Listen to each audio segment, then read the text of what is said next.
पशुपति नाथ का एक व्रत होता है जिसको कहते हैं पशुपति व्रत। आजकल लोगों ने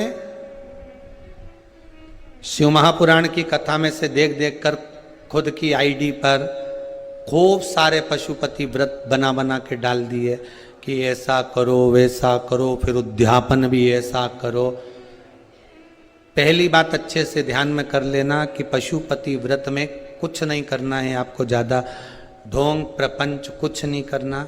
सवेरे के समय पर थाली लेकर जाओ, शंकर भगवान का पूजन कर करो, अभिषेक पूजन करो।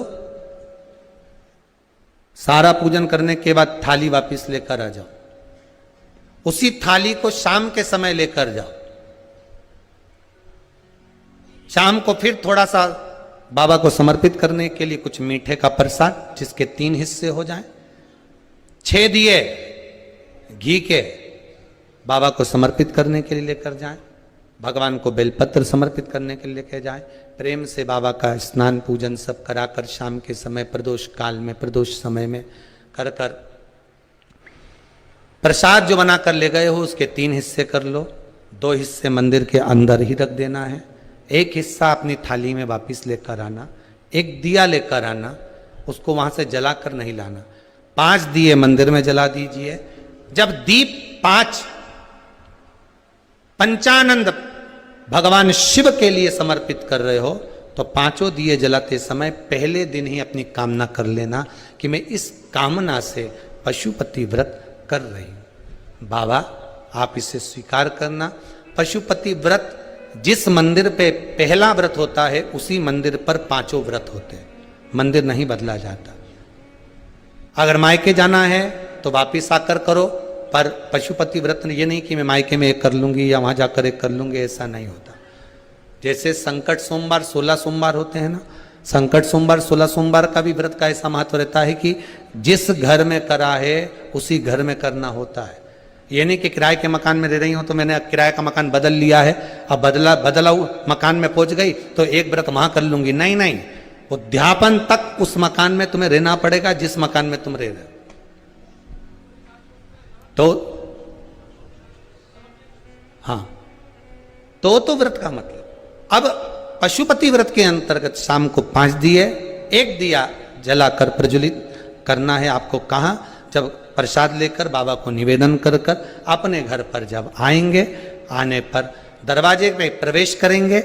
मुख्य द्वार में जब प्रवेश करें उसी के राइट भाग में आप बैठकर अपने घर की ओर मुख कर कर बड़े प्रेम से उस दिए को समर्पित कर दें।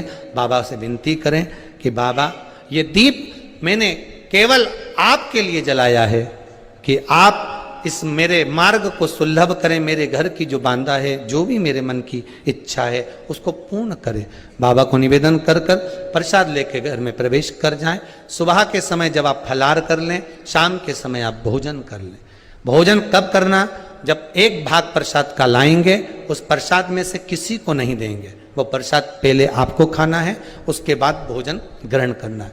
नमक दोनों समय खाओ, कोई मना नहीं। फलाहार में भी खा लीजिए, शाम को भी खा लीजिए, कोई चीज की मना नहीं। बस बाबा का स्मरण करो। 5 व्रत पूर्ण हो जाए। 6ठे व्रत में कुछ भी 108 सामग्री लेकर जाओ, चाहे मूंग लेकर जाओ, चाहे चावल लेकर जाओ, चाहे बेलपत्र लेकर जाओ, चाहे 108 मखाने लेकर जाओ, चाहे तुम्हारी मर्जी पड़े जो लेकर जाओ। 108 पुष्प ले जाओ, श्वेत पुष्प ले जाओ, रक्त पुष्प ले जाओ, जो तुम्हारी मर्जी पड़े, पर 108 लेकर जाइए। शाम के समय पर जब आप पूजन कर लें, पुष्प समर्पित कर दें 108, तब एक श्रीफल 11 रुपए बाबा के चरणों को समर्पित कर दें। बाबा आज मेरा व्रत पूर्ण हुआ है, मेरी मनोकामना पूर्ण करना। मुझे विश्वास है 5 व्रत भी पूरे नहीं होंगे, 2 या 3 व्रत में ही बाबा आपका कार्य कर देगा। पर प्रेम से करना, विश्वास रखकर करना, भरोसा रखकर करना, अहंकार नहीं। जितने पशुपति व्रत करो आप, उसमें अभिमान को त्याग दो। शंकर जी के दरवाजे पर जब सुबह जाओ ना तो पहले अहंकार छोड़ कर जाइए। पशुपति व्रत आप जब करें, भगवान शिव को 5 व्रत हैं, बीच में कोई बांधा आ भी जाए उसको छोड़ दो, अगला कर लो।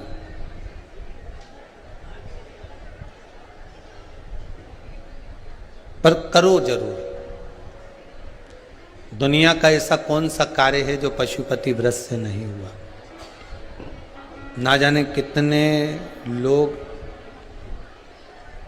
पशुपति व्रत को करे होंगे और बाबा ने एक व्रत में, 2 व्रत में, 3 व्रत में, 5 व्रत में कुछ ना कुछ तो दिया होगा। अगर बाबा मान लो तुम्हारी कामना पूर्ण नहीं भी करता तो मन की शांति तो दे ही देता है। हृदय की शांति तो मिल रही है ना। बहुत उस भगवान शिव का नाम